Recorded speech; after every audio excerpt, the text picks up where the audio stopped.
नमस्कार, आप देख रहे हैं द क्रेडिबल न्यूज। आज की खास खबरों के इस कार्यक्रम में आपका स्वागत है। आज हम अपनी इन खबरों में जानेंगे बिहार चुनाव से पहले लालू परिवार को जेल भेजने की तैयारी, मोदी सरकार पर क्या बोली प्रियंका गांधी, केंद्रीय मंत्री सुरेश गोपी क्यों देना चाहते हैं इस्तीफा, क्या महाराष्ट्र में शिंदे के नेता ने कराई फर्जी वोटिंग। मुख्य खबरों में जाने से पहले एक नजर कुछ बड़ी हेडलाइंस पर। राहुल गांधी की मतदाता सूची में हेराफेरी के आरोपों की जांच संबंधी याचिका सुप्रीम कोर्ट ने खारिज की। दिल्ली में पूर्व आईएएस कन्नन गोपीनाथन कांग्रेस में हुए शामिल। सॉफ्टवेयर इंजीनियर का आरोप, आरएसएस कैंप में यौन शोषण हुआ, 9 अक्टूबर को ली थी अपनी जान। केंद्रीय मंत्री सुरेश गोपी बोले, इस्तीफा देना चाहता हूं, मेरी इनकम हुई बंद, अब फिर से फिल्में करूंगा। बोले, राज्यसभा सांसद सदानंद को मंत्री बनाया जाए। पूर्णिया के सांसद पप्पू यादव बोले, नीतीश कुमार को सीएम की गद्दी छोड़ने के लिए मजबूर करने का षड्यंत्र पूरा हो गया। अब वक्त कुछ बड़ी खबरों को परखने का। क्या बिहार चुनाव से पहले लालू परिवार को जेल भेजने की हो रही तैयारी? बिहार चुनाव से पहले लालू परिवार को एक बड़ा झटका लगा है। दिल्ली के रॉज एवेन्यू कोर्ट ने सोमवार को आईआरसीटीसी घोटाले में लालू यादव, राबड़ी देवी और तेजस्वी यादव को आरोपी मान लिया। अब इस मामले में तीनों के खिलाफ मुकदमा चलाया जाएगा। कोर्ट ने टिप्पणी करते हुए कहा कि टेंडर घोटाले की पूरी साजिश लालू यादव की जानकारी में रची गई और टेंडर में उनका हस्तक्षेप था। इस पूरे मामले में लालू परिवार को फायदा हुआ। ये मामला रांची और पुरी में स्थित आईआरसीटीसी के 2 होटलों के टेंडर में हुए भ्रष्टाचार से जुड़ा है और बिहार चुनाव से ठीक पहले कोर्ट का ये फैसला लालू यादव और आरजेडी के लिए मुश्किल खड़ी कर सकता है। फैसला सुनने के लिए आज लालू यादव, राबड़ी देवी और तेजस्वी यादव कोर्ट पहुंचे थे। इसी कोर्ट में लैंड फॉर जॉब्स मामले में फैसला आज टल गया। अब इस पर 10 नवंबर को फैसला सुनाया जाएगा। वहीं कोर्ट की सुनवाई के बाद तेजस्वी यादव ने एक्स पर लिखा, जब तक बीजेपी सत्ता में है और मेरी उम्र है, मैं बीजेपी से लड़ता रहूंगा। उन्होंने गृह मंत्री अमित शाह के पुराने बयान का जिक्र करते हुए कहा कि शाह ने उन्हें चुनाव लड़ने लायक नहीं छोड़ने की धमकी दी थी, लेकिन हम लड़ेंगे और जीतेंगे। हम बिहारी हैं, बाहरी से नहीं डरते हैं। वहीं आज कोर्ट रूम से बाहर निकलने के बाद तेजस्वी यादव क्या कुछ बोले, जरा सुनिए। देखिए, कोर्ट का सामान्य प्रक्रिया है और आप सब लोगों को पता है कि ये सामान्य प्रक्रिया है और आज कोर्ट ने बुलाया था और हम लोग गए थे। केस जो है हम लोग आगे लड़ेंगे और आप सब लोग जानते हैं कि भाई हम तो पहले कई दिनों से कह रहे थे कि अब चुनाव आया है तो इस तरह की चीजें होंगी, लेकिन फिर भी न्यायालय का हम लोग सम्मान करते हुए हम बस इतना ही कहना चाहते हैं कि हम लोग हमेशा से लड़ते आए हैं और आगे भी लड़ेंगे और तूफानों से लड़ने में मजा ही कुछ और है। हम सब लोग, पूरी बात खत्म हो जाने दो, और हम हमेशा अपने पथ को चुना है, संघर्ष के पथ को चुना है। हम अच्छे मुसाफिर भी बनेंगे और मंजिल पर भी पहुंचेंगे। तो इस पे हमको लगता है ज्यादा बोलने की आवश्यकता नहीं है। बिहार की जनता समझदार है और वो जानती है कि क्या हो रहा है। ठीक है, 2-4 दिन आप लोगों को मजा आएगा, मसाले मिलेंगे। आपको लगता है सर कि चुनाव के कारण ये सारी चीजें हो रही हैं? चुनाव शुरू है सर, अभी तक देखिए, शुरू से ही पॉलिटिकल वेंडेटा। जिस व्यक्ति ने 90,000 करोड़ का मुनाफा रेलवे को दिया, हर बजट में किराया कम किया, ऐतिहासिक रेलवे मंत्री के रूप से जाने गए, हार्वर्ड एनसीईआरटी से लेकर के आईएम के बच्चे लालू जी से पढ़ने आए, मैनेजमेंट गुरु के नाम से जाना गया। तो बिहार के लोग जानते हैं, देश के लोग जानते हैं कि सच्चाई क्या है। जब तक भाजपा रहेगी और मेरा उम्र रहेगा, हम भाजपा से लड़ते रहेंगे। वहीं कांग्रेस नेता अखिलेश प्रसाद सिंह, उन्होंने कहा कि पिछले 11 सालों से राजनीति बदले और पूर्वाग्रह की राजनीति खेली जा रही है। उन्होंने कहा कि ये सब राजनीतिक दुश्मनों को निशाना बनाने के लिए किया जा रहा है। देखिए, राजनीतिक प्रतिशोध और राजनीतिक दुराग्रह का खेल जब से पिछले 11 साल से ये लोग चला रहे हैं। राजनीतिक प्रतिद्वंदी जो भी है उनको निशाने पे लाके ये सब किया जाता है। मैं कोर्ट पर कोई टिप्पणी नहीं कर रहा हूं, लेकिन जो सरकार है देश में, वो हमेशा अपने राजनीतिक विरोधियों को प्रताड़ित करता है, चाहे ईडी हो, सीबीआई हो, कोर्ट हो, सबके माध्यम से। लेकिन इस सब का बिहार चुनाव पर कोई असर नहीं होला, इसका उल्टा असर होने वाला। बीजेपी के केंद्रीय मंत्री क्यों देना चाहते हैं इस्तीफा? केंद्रीय मंत्री और केरल के त्रिशूर से भाजपा सांसद सुरेश गोपी ने अपने पद से इस्तीफा देने की इच्छा जताई है। उन्होंने रविवार को कन्नूर में एक कार्यक्रम में कहा कि मैं अपना एक्टिंग करियर दोबारा शुरू करना चाहता हूं। मुझे ज्यादा इनकम की जरूरत है। मंत्री बनने के बाद मेरी कमाई पूरी तरह से रुक गई है। गोपी ने कहा कि मैंने कभी मंत्री बनने की प्रार्थना नहीं की। चुनावों से एक दिन पहले भी मैंने पत्रकारों से कहा था कि मैं मंत्री नहीं बनना चाहता, मैं अपने सिनेमा में बना रहना चाहता हूं। मेरी जगह राज्यसभा सांसद सी सदानंद मास्टर को केंद्रीय मंत्री बनाया जाए। गोपी ने कहा कि केरल से पहला भाजपा सांसद होने के कारण पार्टी ने मुझे मंत्री बनाने का फैसला लिया। गोपी वर्तमान में केंद्र में पेट्रोलियम और प्राकृतिक गैस राज्य मंत्री और पर्यटन मंत्री की जिम्मेदारी संभाले हुए हैं।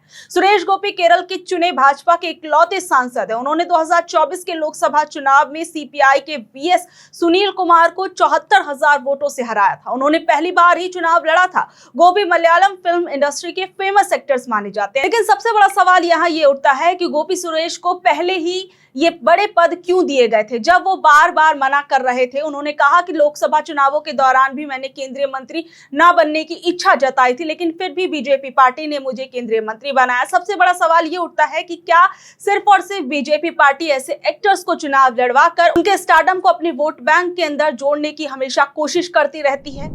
जहां तक गोपी जी का सवाल है, मंत्रिमंडल में उनकी दुर्दशा हम देखते हैं। कभी कभार आते हैं, कोई कागज उनको पकड़ा दिया जाता है, पढ़ देते हैं, जबकि केरल खाता लोकप्रियता की वजह से खुला था, भारतीय जनता पार्टी की लोकप्रियता की वजह से नहीं, क्योंकि एक बहुत बड़े लोकप्रिय कलाकार है, फिल्म पर्सनालिटी, तो उनका व्यथा और पीड़ा निकल आई। अब मेरी क्या जरूरत? अब एक राज्यसभा में ले आए मास्टर साहब, उनको बना दिए। तो ये भारतीय जनता पार्टी में जो आरएसएस की विचारधारा है और भारतीय जनता पार्टी के जो कट्टरपन है, जो Bharatiya Janata party use and throw है, उसी का नतीजा। क्या शिंदे के नेता ने महाराष्ट्र में कराई फर्जी वोटिंग? जहां पहले ही महाराष्ट्र में बीजेपी पर फर्जी वोटिंग के आरोप लगते रहे हैं, वहीं अब महाराष्ट्र में शिवसेना के विधायक विलास भुमरे के एक बयान से बड़ा राजनीतिक विवाद खड़ा हो गया है। छत्रपति संभाजीनगर की पैठण सीट से विधायक विलास भुमरे ने एक सभा में दावा किया कि वो पिछले विधानसभा चुनाव के दौरान बाहर से लगभग 20,000 वोटर लाए और इन वोटर्स से उन्हें पूरा फायदा मिला। उन्होंने ये बयान उप मुख्यमंत्री और पार्टी प्रमुख एकनाथ शिंदे की मौजूदगी में दिया। जब भुमरे ने बाहर से वोटर्स लाने की बात कही तो मंच पर मौजूद एकनाथ शिंदे ने उन्हें तुरंत टोका और पूछा कि ये वोटर्स कहां से आए थे। इसके बाद भुमरे ने तुरंत सफाई दी और कहा कि उनका मतलब उन वोटर्स से था जो उनके विधानसभा क्षेत्र के हैं, लेकिन काम करने के लिए बाहर गए हुए हैं और उन्हें वोटिंग के दिन ही वापस बुलाया गया था। बाद में मीडिया से बात करते हुए भी भुमरे ने यही कहा कि वो मतदाता उनके ही निर्वाचन क्षेत्र के थे जो अलग अलग जगहों पर काम कर रहे थे। वहीं अब इसके बाद कांग्रेस के प्रवक्ता अतुल लोढ़े, उन्होंने आरोप लगाया कि विलास भुमरे ने वोट चोरी की बात कबूल कर ली है। उन्होंने कहा कि एकनाथ शिंदे ने उन्हें अपनी बात बदलने को कहा। लोढ़े ने मांग की कि चुनाव आयोग को इस बयान के आधार पर पुलिस केस दर्ज करना चाहिए। वहीं शिवसेना उद्धव बाल ठाकरे गुट के प्रवक्ता सुषमा अंधेरा ने कहा कि भुमरे ने पहले वोट चोरी की बात मानी, फिर नेता के टोकने पर बात बदल दी। उन्होंने इसे संविधान का मजाक बताया। ये बयान अब राजनीतिक गलियारों और सोशल मीडिया पर बहस का एक बड़ा मुद्दा बन गया, खासकर तब जब विपक्ष के नेता राहुल गांधी पहले ही चुनावों में धांधली और वोट चोरी के आरोप लगा चुके हैं। मोदी सरकार पर क्या बोली प्रियंका गांधी? हिमाचल प्रदेश के 6 बार के मुख्यमंत्री रहे स्वर्गीय वीरभद्र सिंह की मूर्ति का आज अनावरण शिमला के रिज मैदान में किया गया। कांग्रेस की पूर्व राष्ट्रीय अध्यक्ष सोनिया गांधी ने रिमोट का बटन दबाकर इस प्रतिमा का अनावरण किया। कांग्रेस महासचिव प्रियंका गांधी ने इस मौके पर कहा कि अब देश में ऐसे बहुत कम नेता बचे हैं जो वीरभद्र सिंह और महात्मा गांधी के दिखाए रास्ते पर चलते हैं। उन्होंने कहा कि देश को ऐसे नेताओं की जरूरत है जो पीआर और इवेंटबाजी से आगे बढ़कर देश के लिए काम करे। इस दौरान उन्होंने केंद्र सरकार पर निशाना साधते हुए कहा कि उनके भाई राहुल गांधी इसी विचारधारा के कारण निडर होकर सच बोलते हैं, लेकिन अफसोस है कि केंद्र की सत्ता में बैठे लोग ऐसी राजनीति नहीं करते। प्रियंका गांधी ने मोदी सरकार पर निशाना साधते हुए कहा कि हिमाचल में भारी बारिश से बड़ी तबाही हुई, लोगों के घर, खेत और स्कूल बह गए, लेकिन केंद्र से अब तक कोई मदद नहीं मिली है।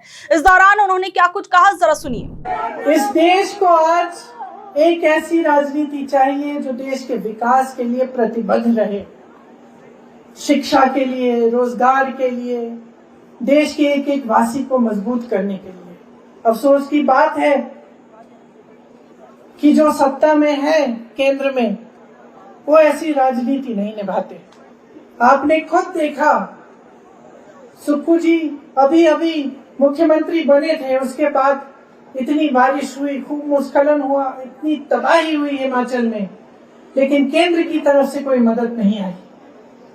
आप सबने ये महसूस किया होगा कि यहाँ हमारे परिवार पे परिवार उजड़ रहे हैं, घर बह गए हैं, पाठशालाएं बह गई हैं, तबाही मच गई है, लेकिन केंद्र की तरफ से हमें मदद नहीं मिली। सुक्खू जी मांगते रहे मदद। आज तक जो मदद सुक्खू जी की सरकार ने मांगी है वो केंद्र सरकार ने दी नहीं है। किस लिए? क्योंकि इनकी राजनीति सिर्फ और सिर्फ चुनाव जीतने के लिए, अपनी सत्ता के लिए रहती है। जहां देखते हैं कि हमारी सरकार है, कांग्रेस पार्टी की सरकार है, वहां जो जनता की जरूरतें हैं उनको नकारा जाता है। तो ये गलत तरह की राजनीति है। बार बार हर मंच पर मैं कहती हूँ, जनता पर निर्भर है, आप सब पर निर्भर है, हमारे यहाँ जो कार्यकर्तागण हैं उन पर निर्भर है कि हम, और हमारे नेताओं पर निर्भर है कि हम सही तरह की राजनीति, सही तरह की विचारधारा देश की एकता के लिए, देश को आगे बढ़ाने के लिए हम निभाएं। तो आज यहाँ गर्व की बात है कि हम एक ऐसे नेता की प्रतिमा का अनावरण करने आए हैं जिन्होंने यही रास्ता दिखाया, और हम सब उसी रास्ते पे चलने के लिए तैयार हैं और हमेशा प्रयास करते हैं। अंत में उन्होंने लोगों से महात्मा गांधी और वीरभद्र सिंह के दिखाए संघर्ष और सच्चाई के रास्ते पर चलने की अपील की। चुनाव आयोग ने डुप्लीकेट वोटर और चुनावी धोखाधड़ी को पकड़ने वाला सॉफ्टवेयर क्यों इस्तेमाल नहीं किया? द रिपोर्टर कलेक्टिव की एक रिपोर्ट के अनुसार चुनाव आयोग ने बिहार की मतदाता सूची में डुप्लीकेट और गलत नामों का पता लगाने के लिए खास सॉफ्टवेयर का इस्तेमाल नहीं किया, जबकि पहले कई चुनावों के अंदर वो ऐसा कर चुका है। कई चुनाव अधिकारियों ने माना कि ईसीआई ने ना तो बिहार के अधिकारियों को इस विशेष सॉफ्टवेयर तक पहुंच दी और ना ही खुद केंद्रीय स्तर पर जांच करके डुप्लीकेट नामों की लिस्ट उन्हें दी है। रिपोर्ट के मुताबिक बिहार के सभी 243 विधानसभा क्षेत्रों की फाइनल वोटर लिस्ट में 14.35 लाख संदिग्ध डुप्लीकेट नाम पाए गए हैं। इनमें से 3.4 लाख नाम, रिश्तेदारों का नाम और उम्र जैसी सभी जानकारी पूरी तरह से मिलते हैं। 1.32 करोड़ से ज्यादा वोटर्स ऐसे हैं जो अलग अलग परिवारों से होने के बावजूद 20 या उससे ज्यादा के समूह में एक ही संदिग्ध या फर्जी पते पर रजिस्टर है। अगर ईसीआई ने ड्राफ्ट लिस्ट पर यह सॉफ्टवेयर चलाया होता तो इतनी बड़ी गलतियां और धोखाधड़ी आसानी से पकड़ी जा सकती थी। द रिपोर्टर्स कलेक्टिव ने ईसीआई और बिहार के मुख्य निर्वाचन अधिकारी को सवाल भेजे हैं, लेकिन दोनों ने कोई जवाब नहीं दिया। जब पत्रकार ने पटना में सीईओ से व्यक्तिगत रूप से बात करने की कोशिश की तो उन्होंने रिकॉर्ड पर कुछ भी कहने से मना कर दिया और धमकी भरे लहजे में कहा कि राज्य में आचार संहिता लागू है, इसे ध्यान में रखकर रिपोर्टिंग करें। हालांकि आचार संहिता पत्रकारिता को नहीं रोक सकती है। ईसीआई ने 2016 में NERP 2016 नाम की एक योजना शुरू की थी, जिसके तहत ERONET नाम का एक IT सिस्टम बनाया गया था। यह सिस्टम नाम, पता, रिश्तेदारों के नाम और फोटो के मिलान के आधार पर डुप्लीकेट और फर्जी नामों का पता लगा सकता था।